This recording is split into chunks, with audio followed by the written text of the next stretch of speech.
Shalom warga kerajaan. Pada waktu saya merekam apa yang saya sampaikan ini, saya menjelang usia 69 tahun.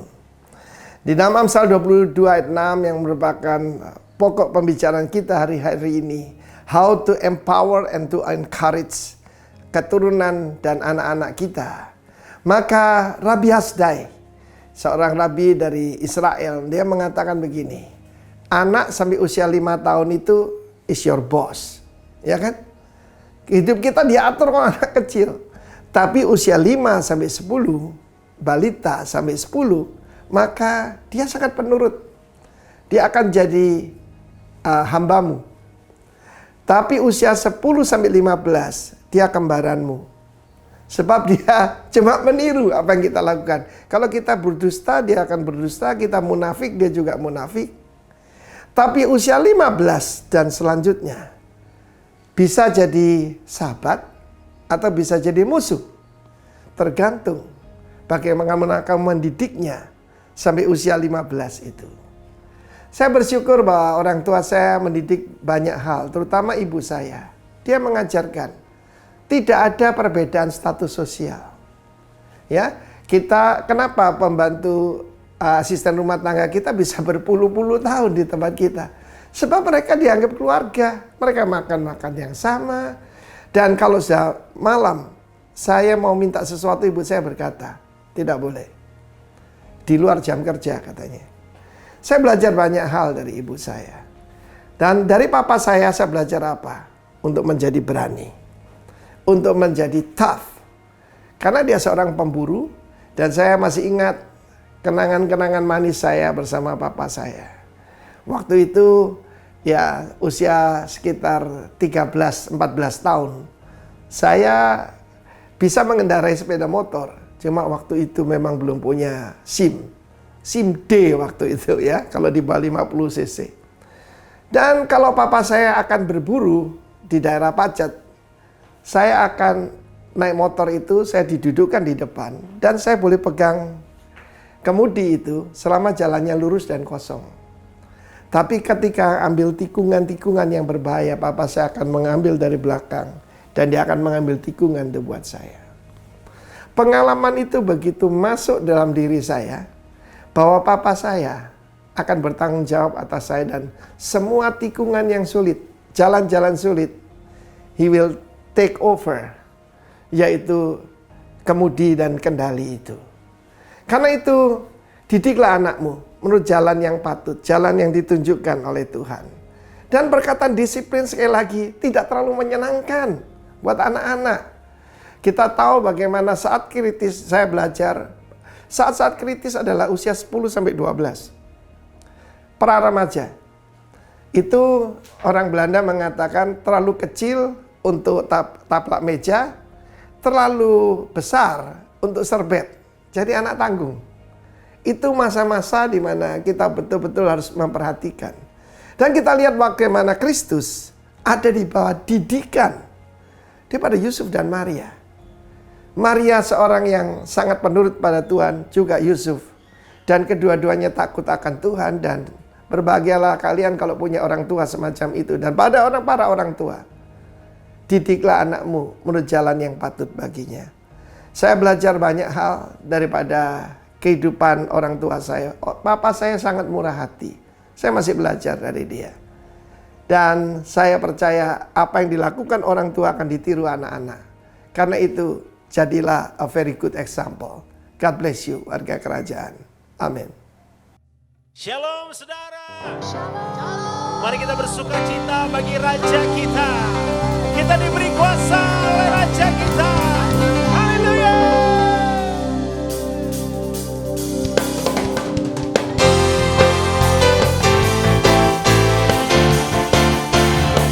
Kami bersyukur Tuhan.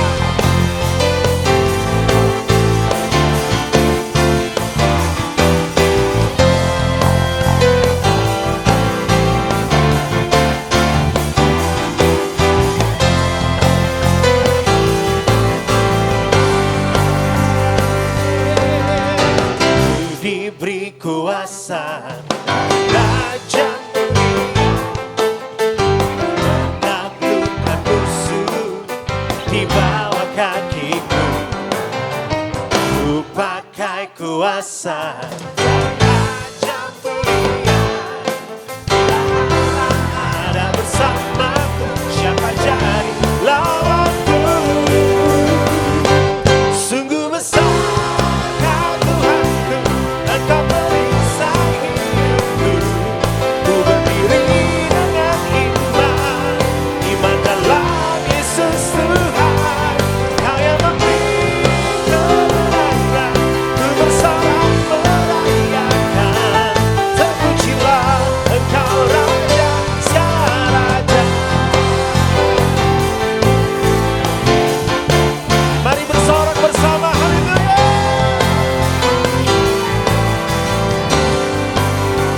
Serukan, ku diberi kuasa dari Raja mulia, menaklukkan musuh di bawah kakiku. Ku pakai kuasa dari Raja mulia, bila Allah ada bersama. Bila Allah ada bersamaku. Bila Allah,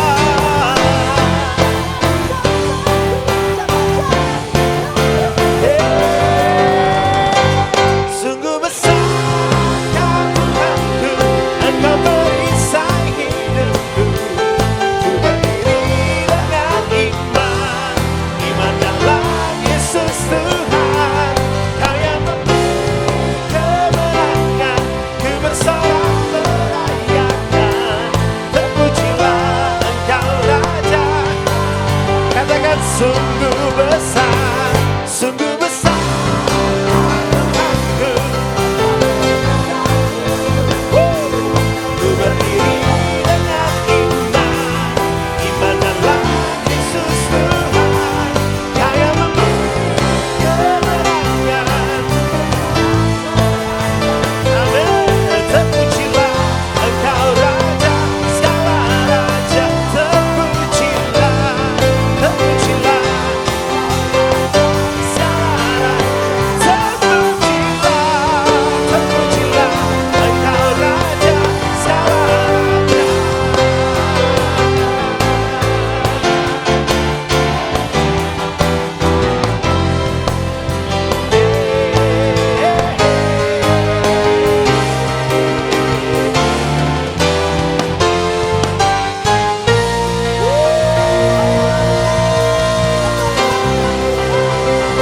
He's good.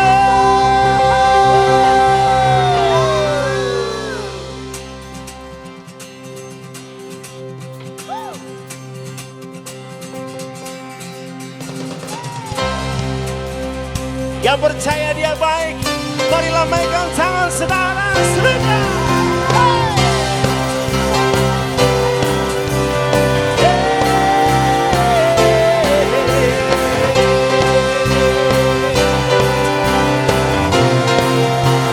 Lord, you are good. Lord, you are good, and your mercy endureth forever. Lord, you are good.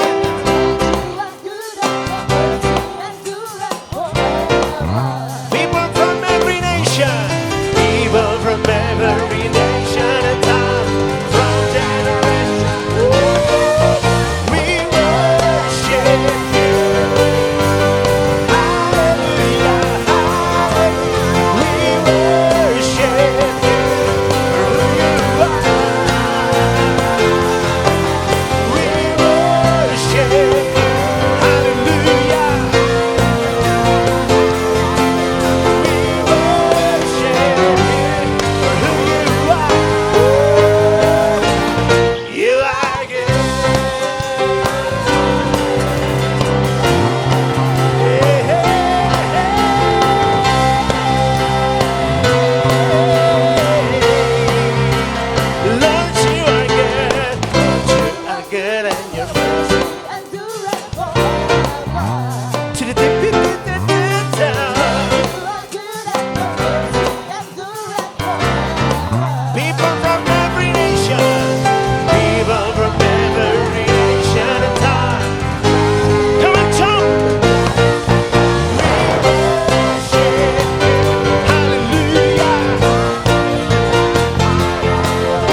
baik atas bangsa kami.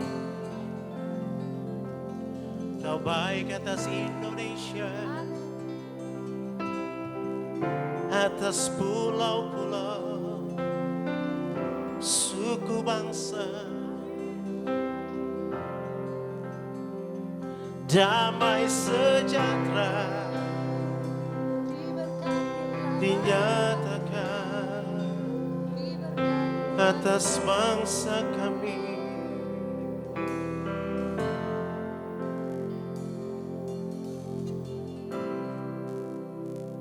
Di saat badai bergelora, ku akan terbang bersamamu. Bapa kau Raja atas semesta, ku tenang sebab kau Allahku.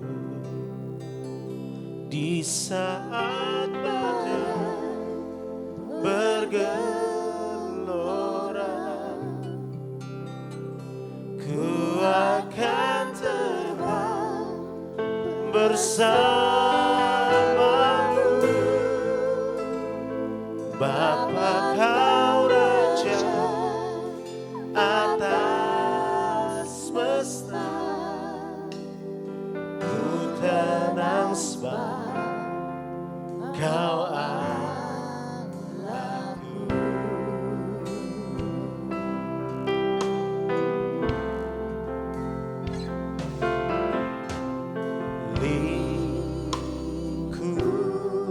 Lingkupiku dengan sayapmu, naungiku naungiku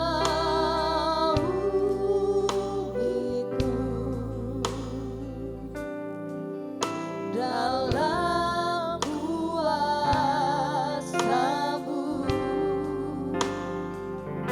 lingkupi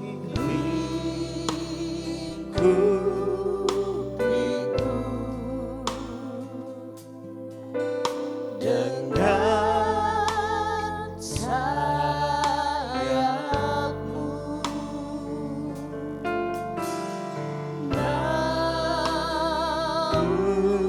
naungiku dalam kuasa-Mu. di saat badai bergelora,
saw the Lord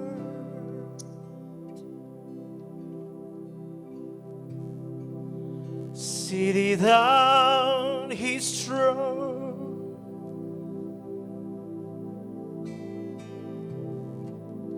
his crown in glory, exalted high.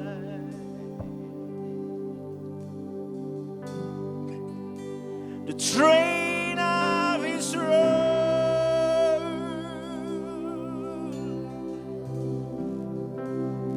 filled the temple,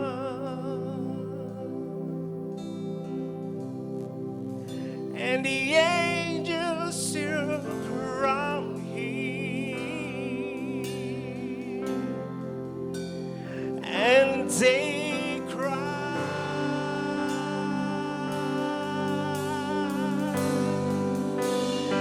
they cried,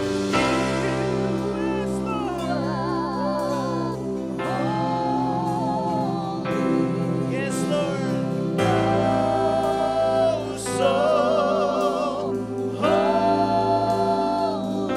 you are,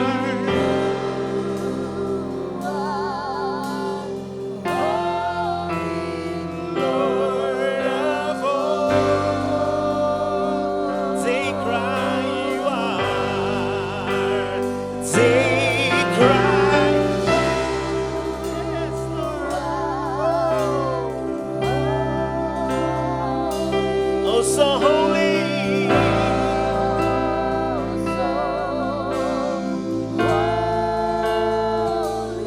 You are. You are. Lord of all.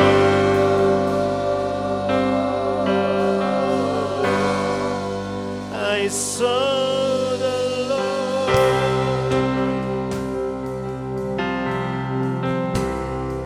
seated on his throne,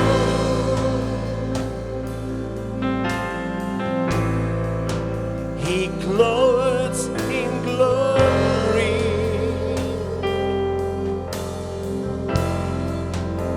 exalted high.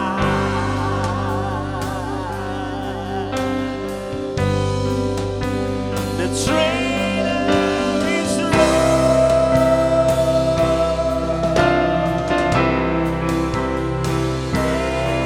its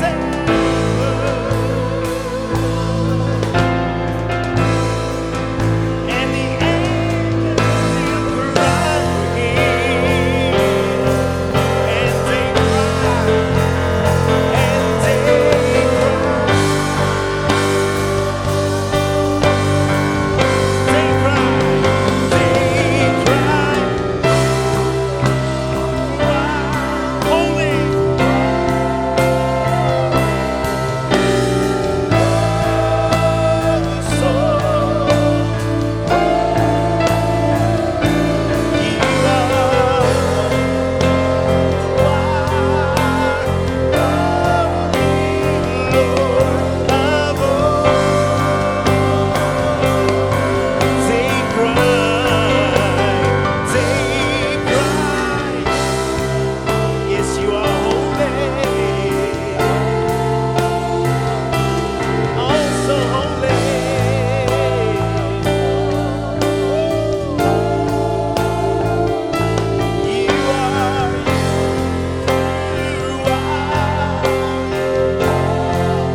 Shalom warga kerajaan.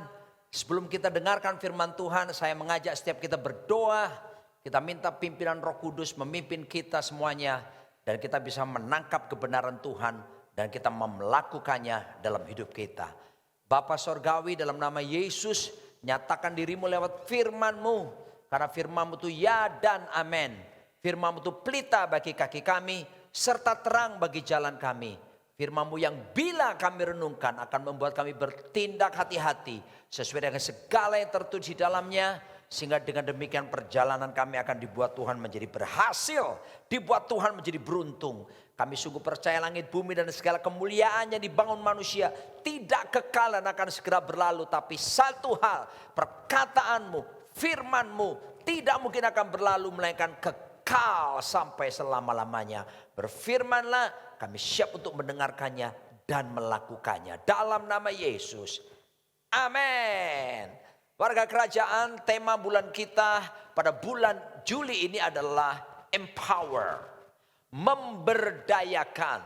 Luar biasa sekali dan ayat yang mendasarinya adalah di dalam Amsal Sulaiman pasal yang ke-22 ayat yang ke-6. Kita akan membaca bersama-sama. Dikatakan firman Tuhan, didiklah orang muda menurut jalan yang patut baginya. Maka pada masa tuanya pun ia tidak akan menyimpang daripada jalan itu. Menarik sekali untuk memberdayakan. Maka perlu ada proses yang disebut untuk mendidik. Sebelum saya jelaskan lebih jauh, ada beberapa prinsip yang harus kita ketahui lewat firman Tuhan ini. Yang pertama adalah pendidikan kepada generasi ataupun kepada anak-anak kita sepenuhnya adalah tanggung jawab daripada orang tua. Bukan tanggung jawab gereja, bukan tanggung jawab guru-guru sekolah minggu, bukan juga tanggung jawab kalau anak sekolah kita bersekolah Kristen. Kita tidak boleh meletakkan tanggung jawab pendidikan rohani kepada mereka, tapi orang tua yang bertanggung jawab penuh. Yang kedua adalah bagaimana mendidik mereka dengan baik. Alkitab mengajarkan dalam firman Tuhan tadi, hanya lewat firman Tuhan itu berita yang terutama buat generasi, buat anak-anak kita. Karena firman Tuhan menjamin, firman itu pelita bagi kaki kita, terang bagi jalan kita. Sebuah lagu berkata, firman-Mu pelita bagi kakiku, terang bagi jalanku. Demikian Mazmur 119 menjelaskannya. Dan firman adalah bahan utama untuk diajarkan kepada generasi atau kepada anak-anak kita. Dan prinsip yang berikutnya, kalau firman ini diajarkan sedini mungkin, Alkitab menjamin bahwa pada masa tuanya dia tidak akan menyimpang dari jalan itu. Artinya apa? Pada masa tua akan mengalami yang disebut finishing well. Akan sampai pada finish dengan indah, dengan luar biasa. Ada seorang teolog terkenal, dia pakar leadership, bernama Robert J. Clinton, PhD. Dia adalah profesor dari Pasadena University, sekolah Alkitab, yaitu Fuller Seminary Theological di Pasadena, California.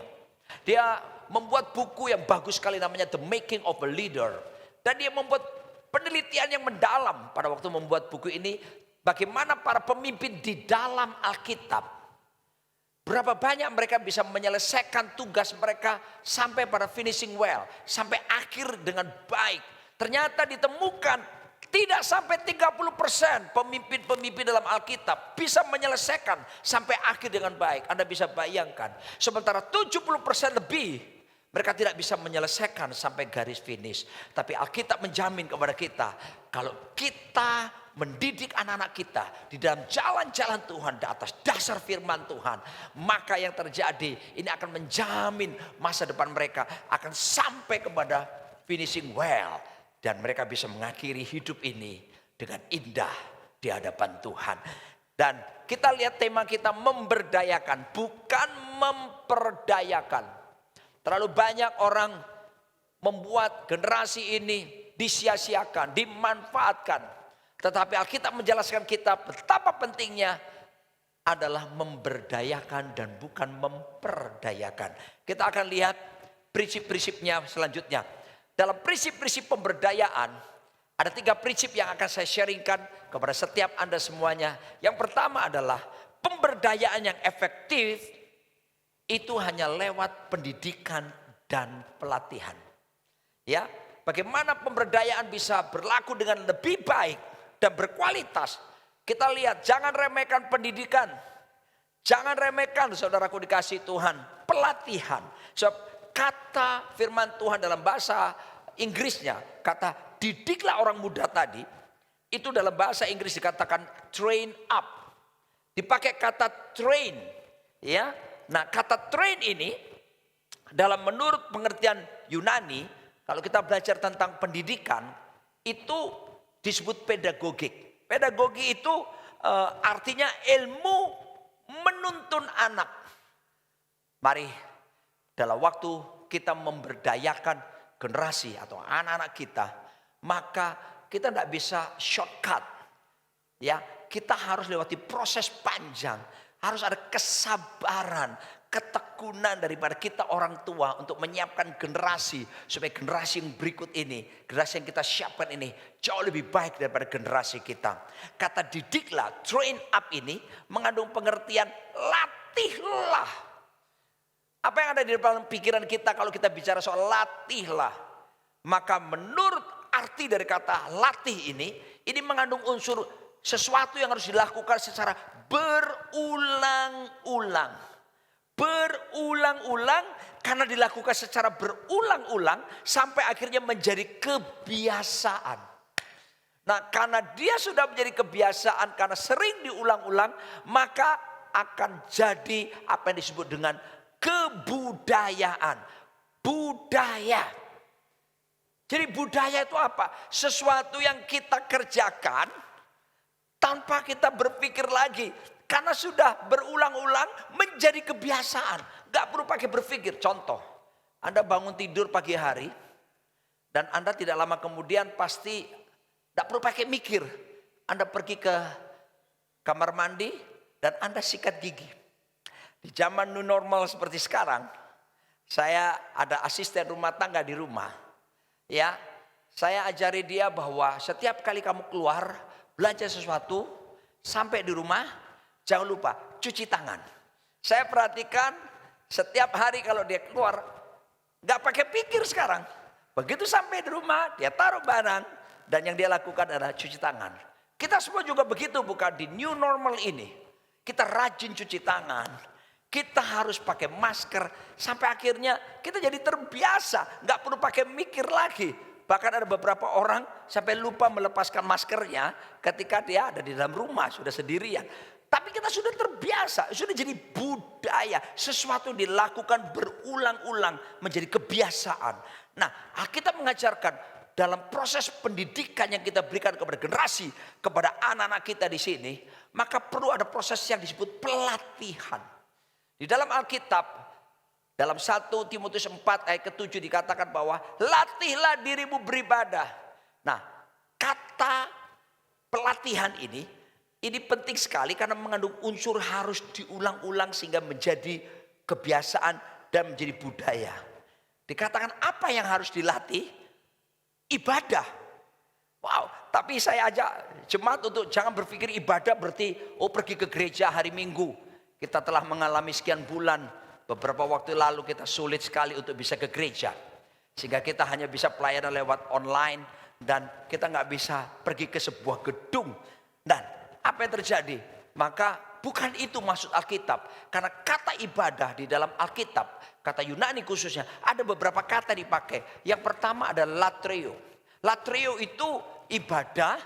Ingat pada waktu seperti iblis mencobai Tuhan Yesus Kristus. Dan dia berkata ketika Yesus dibawa ke tempat yang tinggi dan menunjukkan kemuliaan dunia itu yang akan diserahkan kepada Yesus. Asal Yesus mau menyembah si iblis. Nah, kata sembahlah itu Di situ latreo kata yang dipakai. Ibrani 12 ayat 28 sampai 29 juga berkata bahwa kalau kita sudah menerima kerajaan yang tidak tergoncangkan, marilah kita mengucap syukur dan beribadah dengan cara yang berkenan dan hormat dan takut. Kata beribadah yang dipakai di situ adalah latreo, kata yang sama yang dipakai di situ. Jadi yang di sini dimasukkan adalah ibadah khusus, ya, yang tergantung oleh waktu.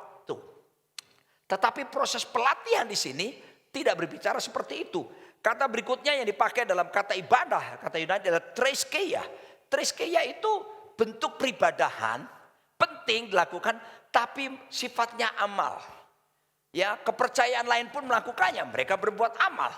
Itu terdapat dalam Yakobus pasal 1, next, ayat yang ke-27. Ibadah yang murni dan yang tak bercacat di hadapan Allah Bapa kita ialah mengunjungi yatim piatu dan janda-janda dalam kekhususan mereka dan menjaga supaya dirinya sendiri tidak dicemarkan oleh dunia. Perhatikan baik-baik, ini ibadah tapi sifatnya amal.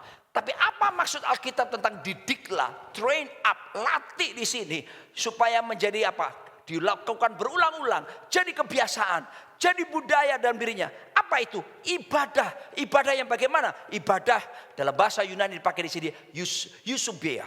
Apa itu eusebia? Yaitu latihan badani yang sifatnya saudaraku dalam 1 Timotius 4 ayat 7 sampai 8 dikatakan, tetapi jauhilah takhayul dan dongeng nenek-nenek tua, latihlah dirimu beribadah. Latihan badani terbatas gunanya, tetapi ibadah itu berguna dalam segala hal karena mengandung janji baik untuk hidup ini maupun untuk hidup yang akan datang. Perhatikan, bukan ibadah dalam arti kata seperti kebiasaan dalam gedung gereja, dalam konsep pemahaman konvensional kita.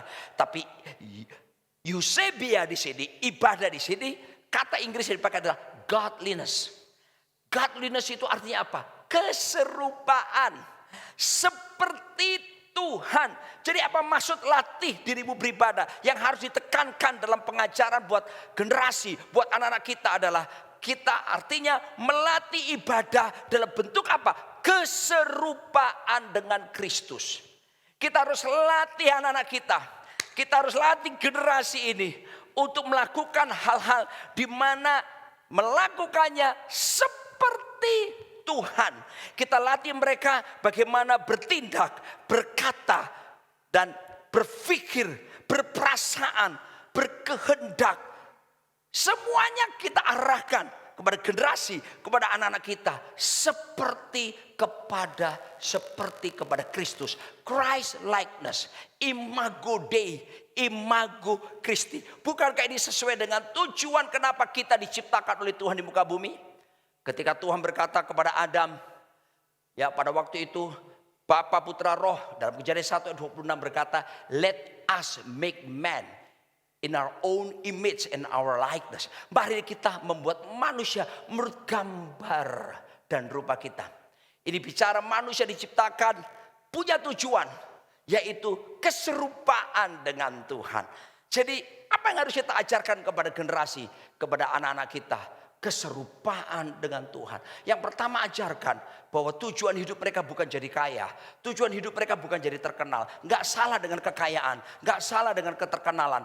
Tapi tujuan hidup utama hidup mereka adalah dibawa supaya menjadi serupa seperti Kristus. Dilatih anak-anak kita pada waktu berbicara. Dilatih pada waktu mereka bertindak.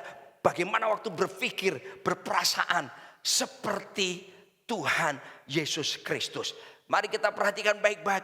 Alkitab berkata, Yesus berkata Matius pasal 5 ayat 48. Hendaklah kamu sempurna sama seperti Bapa di sorga adalah sempurna. Kita kata sempurna yang dipakai. Demikian pula dalam 2 Korintus 3 ayat 18. Bagaimana Musa pada waktu itu memakai selubung. Dan ketika selubung itu sudah sirna, dia tetap pakai selubung. Dalam itu peristiwa perjanjian lama. Tapi kemuliaan perjanjian baru jauh lebih dahsyat dari kemuliaan perjanjian lama. Sehingga kita tidak perlu lagi berselubung. Karena kita dibawa pada kemuliaan yang lebih besar. Apa itu? Keserupaan dengan Kristus. Roma 8 ayat 29 juga mengatakan pentingnya keserupaan dengan Kristus. Itu yang mesti diulang-ulang diajarkan. Latihan keserupaan Kristus itu Alkitab menjamin berguna dalam segala hal. Haleluya. Ketika kita ajarkan generasi ini, kita ajarkan kepada anak-anak kita untuk mereka mengenal firman sedini mungkin dan mulai mengikuti apa yang diajarkan oleh Kristus dalam hidup mereka. Apa yang terjadi? Dikatakan ini bukan cuma buat generasi, buat kita semua orang-orang dewasa. Ini berguna di dalam segala hal. Berguna untuk urusan jasmani, urusan rohani, urusan duniawi, urusan bisnis, urusan keluarga, urusan apapun. Keserupaan Kristus yang dilatih terus-menerus ini akan berdampak dan berguna dalam hidup setiap kita. Dan saya percaya ini menjamin keberhasilan karena kita dididik, kita dilatih untuk tidak menjadi serupa dengan dunia ini. Perhatikan baik-baik. Jadi ini proses panjang yang harus dikerjakan. Dan tentunya tempat pendidikan dimulai dari rumah lebih dulu. Setelah rumah, baru kemudian kita lihat sekolah, gereja. Tapi yang saya mau tekankan adalah mulailah dari rumah kita masing-masing. Ini kesempatan di mana hari-hari ini kita mengalami stay at home, stay safe. Ya, work from home. Maka saya katakan kepada jemaat warga kerajaan, mari ini berikan waktu yang terbaik. Saya ajak para suami, bapak-bapak, fungsikan dirimu penuh sebagai imam, nabi dan raja. Mewakili keluargamu di hadapan Tuhan. Mewakili Tuhan untuk keluargamu. Dan menegakkan disiplin dalam rumah tangga saudara. Sebab penanggung utama, penanggung jawab utama untuk memperdayakan ini, empower ini, itu adalah seorang yang disebut bapak suami. Efesus 6 ayat 4 berkata, dan kamu bapak-bapak janganlah bangkitkan amarah di dalam hati anak-anakmu, tetapi didiklah mereka di dalam ajaran dan nasihat Tuhan. Kenapa anak-anak bisa sakit hati sama orang tua khususnya bapaknya? Karena ada gap generasi. Enggak nyambung. Ya, generasinya berbeda.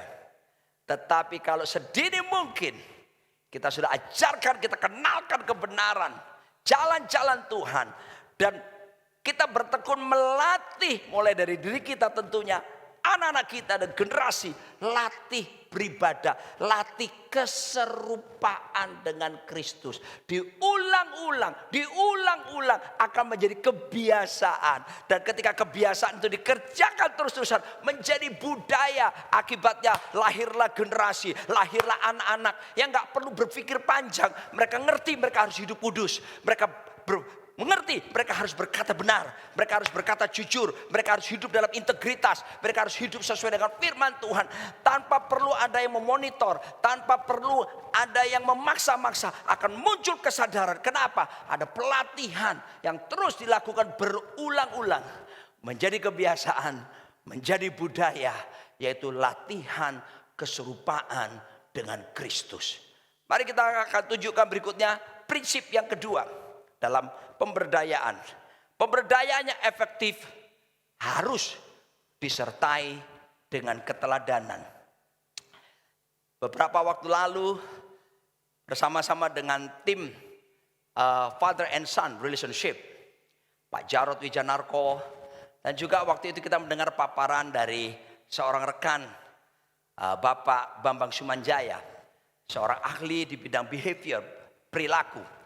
Dan beliau mengajarkan bahwa untuk bisa mendidik anak-anak dengan baik, pakai prinsip yang disebut KTP, bukan kartu tanda penduduk ya. K ini keturunan, T adalah teladan, P adalah pendidikan atau pengasuhan. Teladan ditempatkan, dan betapa penting anak-anak usia-usia 0 sampai 12 tahun membutuhkan keteladanan. Children see, children do. Anak-anak melihat, anak-anak akan melakukannya. Saya sering dalam ibadah, mungkin beberapa Anda pernah mengikuti ketika saya ajak semuanya angkat tangan seperti ini, lalu saya goyang-goyang ini, tirukan saya, mereka semua tirukan. Oke, sekarang secara cepat ikuti gerakan saya. Saya berkata begini, 1, 2, 3, pegang telinga, tapi saya pegang hidung secara cepat begini. Sebagian besar jemaat menirukan gerakan saya, pada perintah saya pegang telinga. gerakan saya pegang hidung, semua orang, hampir semua orang pegang hidungnya.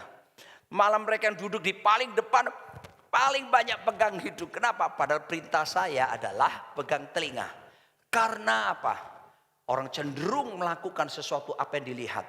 Anak-anak kita, generasi di bawah kita sedang melihat apa yang kita lakukan. Para pemimpin sekarang, ya perhatikan, action speaks louder than words. Seharusnya tindakan berbicara lebih keras daripada kata-kata. Dan mereka sedang mengamati di rumah. Anak-anak kita melihat papanya, anak-anak melihat mamanya. Saya berdoa supaya atmosfer kerajaan sorga terjadi di rumah tangga setiap kita masing-masing. Sehingga anak-anak kita, apalagi mereka nggak bisa ke sekolah, mereka harus belajar banyak di rumah. Dan mereka sering melihat kita. Dan biarlah mereka melihat satu figur yang dapat diandalkan. Contoh yang luar biasa. Karena kita orang tua takut akan Tuhan. Kita dekat dengan kebenaran. Dan kita melatih mereka kebenaran. Sehingga mereka terus dilatih dalam keserupaan dengan Kristus berulang-ulang. Sehingga jadi kebiasaan. Lalu menjadi budaya. Sehingga mereka melakukannya. Mereka nggak perlu pakai berpikir. Karena mereka tahu bahwa itu jalan kehidupan yang menjamin masa depan mereka. Dalam 1 Korintus 4 ayat 16 berkata, sebab itu aku menasihatkan kamu, turutilah teladanku. Saudaraku dikasih Tuhan, Paulus menekankan bagaimana teladan itu penting. Nah kita minta anugerah kepada Tuhan. Supaya setiap orang tua, khususnya bapak, Anda menjadi teladan yang kuat. Bagi istrimu, bagi anak-anakmu. Kata bapak, sebetulnya apa sih bapak? Bapak adalah seorang pribadi yang paling berpengaruh atas visi dan nilai dalam hati dan pikiran seseorang. Yang dibentuk berdasarkan sebuah hubungan sehingga rancangan Tuhan atas anak-anak atau generasi dapat digenapi. Jadi betapa pentingnya harus ada terbangun hubungan yang baik. Sebab itu saya percaya salah satu ayat yang bisa menjadi jawaban bagaimana COVID-19 ini di seluruh bumi ini bisa terselesaikan dengan baik adalah Malaikat 4 ayat 5 dan 6. Sebab Alkitab berkata pada akhir zaman Tuhan akan membangkitkan, pada hari terakhir Tuhan bangkitkan pelayanan Elia. Kenapa Elia? Kata Elia adalah Jehovah is my father. Tuhan itu bapakku. Supaya apa? Hati bapak-bapak berbalik kepada anak-anak dan hati anak-anak akan berbalik kepada bapak-bapaknya. Alkitab berkata, kalau tidak aku akan pukul bumi sehingga musnah. Terjemahan Inggris berkatakan, Tuhan akan pukul bumi dengan kutuk. Kita lihat COVID-19 melanda secara global di seluruh dunia. Saya berdoa ayat firman Tuhan itu digenapi. Bapak-bapak kembali kepada anak-anak. Anak-anak berbalik kepada bapak-bapaknya. Ketika hubungan ini dipulihkan, saudaraku, saya percaya apa yang terjadi, kutuk atas bumi ini akan dihentikan dan kita akan melihat justru pengetahuan akan kemuliaan Tuhan yang seperti air laut menutupi dasar samudra itu akan dikerjakan Tuhan di seluruh dunia, termasuk di Indonesia, bangsa yang kita cintai ini. Bapak dalam bahasa Ibrani adalah Abba, Father, Abba, artinya source, sumber. Wow, luar biasa. Lalu kemudian dia memberikan identitas, tujuan, visi, berkat, bahkan warisan. Jangan berpikir soal uang ya, harta, soal warisan. Warisan di sini yang saya maksud adalah legacy. Apa itu legacy? Legacy itu bukan warisan harta biasa, tapi warisan rohani yang bersifat kekal, yang dapat dipindah tangankan dari generasi yang satu ke generasi yang berikutnya. Ini yang perlu diajarkan, yang diwariskan. Kalau warisan yang lain harta, anak-anak bisa berkelahi, bisa rebutan dan sebagainya. Tapi kalau kita berikan legacy, warisan, yaitu warisan rohani, bagaimana hidup takut akan Tuhan, kasih tanpa syarat, keteladanan, maka saya percaya anak-anak kita akan tumbuh subur seperti pohon aras di Libanon, bertunas seperti pohon korma menghasilkan buah yang manis. Anak-anak kita akan melesat seperti anak panah di tangan para pahlawan, dan mereka akan tepat sasaran. Dan tidak ada yang menyimpang ke kanan ke kiri sampai pada destiny yang Tuhan tetapkan. Jadi kalau bapak source sumber, maka anak adalah sesuatu yang mengalir keluar dari sumber. Perhatikan ini, bapak source sumber, anak-anak dengar, orang muda perhatikan anak-anak sekalian. Anda adalah sesuatu yang mengalir keluar, yang dihasilkan dari sumber ini. Dan inilah yang disebut dengan resources. sumber-sumber daya. Luar biasa, tapi harus terhubung. Ketika terhubung dengan baik Bapak anak ini, maka anak-anak akan menjadi sumber daya yang powerful, yang luar biasa, yang dahsyat. Tapi harus terjaga terus hubungannya. Dan kita lihat kalau ini dipulihkan, dampaknya adalah kutuk atas bumi ini akan dihentikan. Selanjutnya kita lihat kebenaran firman Tuhan. Yang ketiga sekarang, prinsip-prinsip pemberdayaan. Pemberdayaannya efektif sesuai dengan ajaran firman Tuhan. Harus berdasarkan, berpatokan kepada firman. Sebab itu saya mau berkata kepada Bapak Ibu orang tua di rumah. Mari, mau gak mau, Anda harus sering membaca, merenungkan firman. Mau gak mau Anda harus menambah pengetahuan. The more you know the word of God, semakin tahu firman Tuhan, semakin tahu pula mengajar anak-anak. Semakin kita nggak tahu kebenaran firman Tuhan, semakin kita nggak bisa mengajar anak-anak kita. Sebab itu ini kesempatan kita untuk bangkitkan satu latihan ibadah orang tua pun. Melatih terus dirinya untuk mencintai firman Tuhan. Untuk selaras dengan kebenaran firman Tuhan. Berulang-ulang dikerjakan. Jadi kebiasaan dan kemudian jadi budaya. Sehingga akhirnya kita cinta firman Tuhan. Dan menjadi gaya hidup kita berdasarkan kebenaran firman Tuhan. Bekerja dalam hidup setiap kita. Perhatikan pesan Tuhan kepada orang Israel waktu mereka di padang gurun. Dalam Keluaran pasal 20 ayat 1 dan seterusnya. Bagaimana 10 perintah Allah diturunkan. Ingat baik-baik. Pada waktu itu Tuhan berkata, jangan ada padamu Allah lain di hadapanku. Jangan menyembah patung. Lalu Tuhan ingatkan bagaimana mereka harus menghormati Tuhan. Menjaga kekudusan hari Sabat. Ya, itu ayat-ayat untuk Tuhan. Respect, hormat, takut sama Tuhan. Tapi sesudah itu perintah berikutnya apa? Hormatilah ayahmu dan ibumu. Supaya lanjut umurmu di tanah yang aku berikan kepadamu. Perhatikan baik-baik. Begitu selesai dengan urusan penghormatan kepada Tuhan. Tuhan tempatkan berikutnya. Hormatilah ayahmu dan ibumu. Orang muda, generasi. Saya sedang berkata kepadamu. Menaruh respect. Hormat kepada orang tua itu penting sekali. Itu bukan cuma untuk perjanjian lama. Di dalam Alkitab juga diajarkan perjanjian baru. Kitab Efesus pasal ke-6. Bagaimana kita harus menghormati orang tua kita. Supaya kita umur panjang dan bahagia di bumi ini. Semua jaminan dari perjanjian lama sampai perjanjian baru. Ada rasa hormat. Nah, kalau hormat kepada orang tua ini dikerjakan. Maka dalam 10 perintah Allah ayat yang selanjutnya dikatakan. Jangan membunuh. Jangan berzina. Jangan mencuri, jangan berdusta, jangan mengingini sesamamu. Itu terjadi setelah dua hal utama di atas. Dengan kata lain, kalau kita menaruh respek kepada Tuhan dan orang tua kita, maka dijamin oleh Alkitab, ketika kamu lakukan dengan benar, sesuai dengan kebenaran, kamu tidak akan membunuh, kamu tidak akan mencuri, kamu tidak akan berdusta, kamu tidak akan berzina, kamu tidak akan mengingini milik sesamamu. Dan dimulai dari mana? Harus ada respect, penghormatan kepada Tuhan yang pertama, lalu kepada orang tua kita. Saya berkata kepada setiap orang tua sebelum saya akhiri pemberitaan kebenaran firman Tuhan ini, mari seperti Ulangan 11 ayat 18 sampai 21, bagaimana pentingnya diajarkan kebenaran. Dan Alkitab mengatakan bahkan ketika ayat 19, kamu harus mengajarkannya kepada anak-anakmu dengan membicarakannya. Wow. Obrolannya itu jangan cuma tentang film. Bukan cuma tentang cerita-cerita tokoh-tokoh hebat dalam dunia perfilman Hollywood.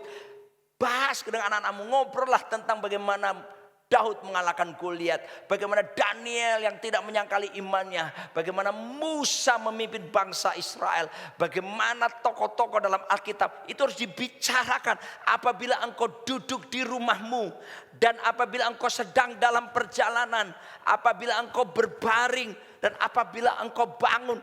Di semua situasi. Mari kita bangun satu atmosfer dalam keluarga kita masing-masing. Atmosfer cinta akan firman Tuhan. Dan ini diulang-ulang terus menerus. Menjadi kebiasaan. Diulang menjadi budaya. Sehingga bangkit generasi. Anak-anak kita.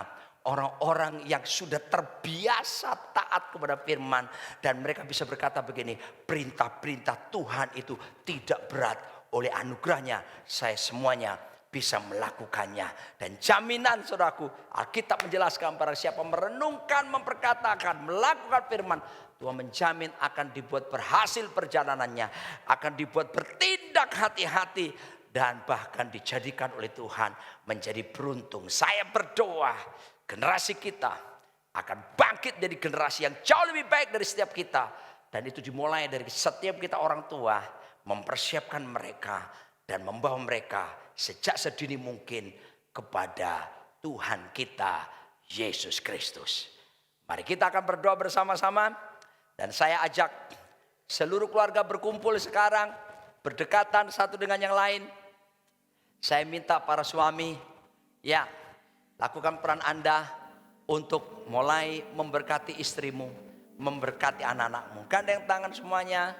Dan saya ajak untuk nanti suami-suami menumpangi tangan satu persatu kepada istri dan kepada anak-anaknya pula. Haleluya. Terima kasih Tuhan, terima kasih Tuhan. Hamba berhenti berbicara. Tapi aku berdoa Roh Kudus berkarya saat ini di setiap rumah-rumah yang ada. Lawat setiap keluarga yang ada Tuhan, pulihkan. Dan aku berdoa Tuhan, hati Bapa kembali kepada anak-anak. Hati anak-anak berbalik kepada bapak-bapaknya. Pemulihan terjadi saat ini. Dan sementara saya berdoa sekarang, tolong para suami, letakkan tanganmu di kepala istrimu. Satu persatu berkati istrimu. Lalu berkati anak-anakmu satu demi satu mereka. Berkati mereka dalam nama Yesus. Tuhan, aku berdoa urapan-Mu turun mengalir kepada suami, mengalir ke istri, ke anak-anak. Datanglah kerajaan-Mu, jadilah kehendak-Mu atas setiap mereka saudara. Ya Tuhan, datang saat ini dan lawat mereka, pulihkan setiap mereka. Dan aku berdoa atmosfer kerajaan sorga dinyatakan secara nyata di setiap keluarga. Terima kasih Tuhan. Terima kasih, kami siapkan hati untuk bersama-sama perjamuan kudus di hadapan-Mu yang kudus ya Tuhan. Naikkan satu lagu. Saudara bisa siapkan di rumah masing-masing, ambil roti dan anggur yang ada. Kalau tidak ada roti, Anda bisa ambil roti apapun. Dan juga minuman, karena kita akan bersekutu dengan tubuh dan darah Yesus.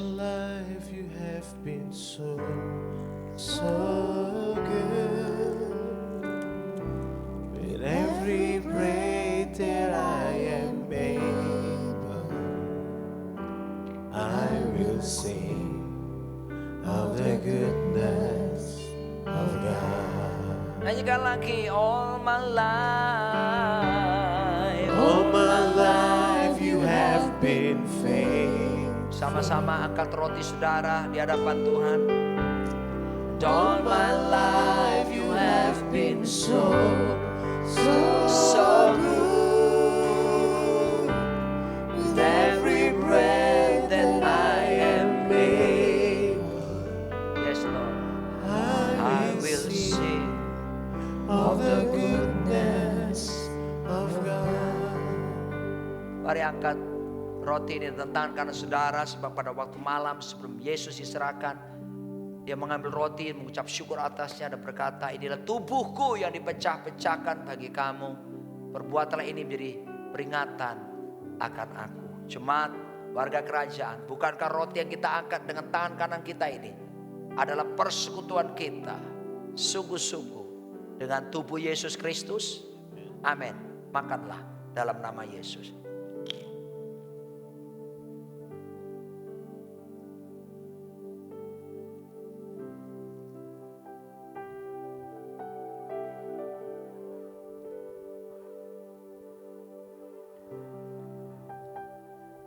Sekarang angkat cawan yang di dalam berisi anggur.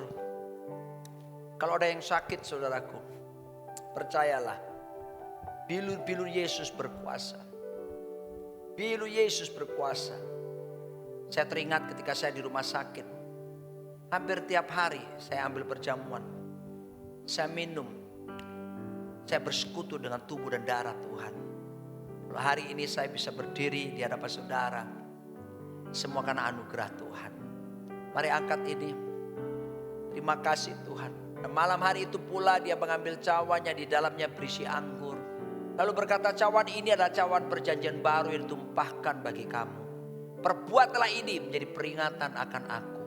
Bukankah cawan ucapan syukur yang di dalamnya berisi anggur ini adalah persekutuan kita dengan darah Yesus Kristus? Amin. Minumlah dalam nama Yesus.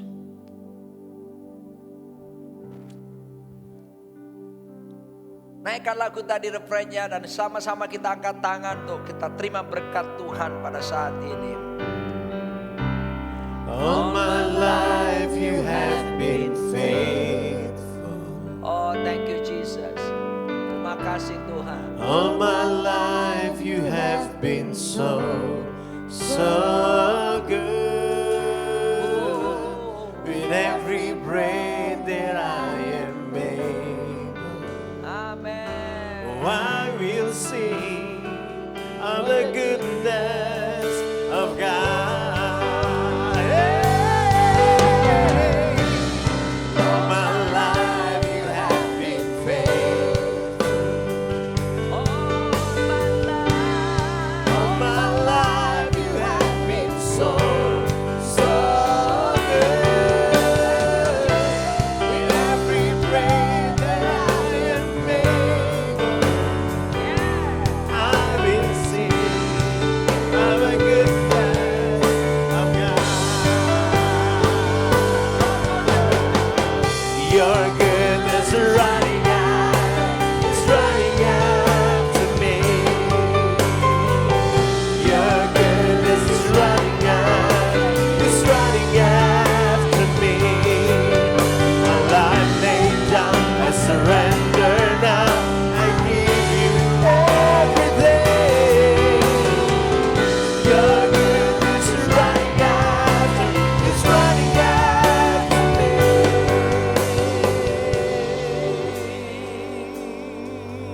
Sekarang angkat kedua tangan saudara dan terimalah berkat Tuhan turun ke atasmu. Terimalah sekarang. Saya memberkati saudara dengan sebuah lagu, khasiatnya sama. Terima itu saudara, berkat Tuhan melimpah atasmu. Tuhan memberkatimu dan melindungimu. Tuhan menyinarimu dengan wajahnya, beri kasih karunia, hadapkan wajahnya dan beri damai sejahtera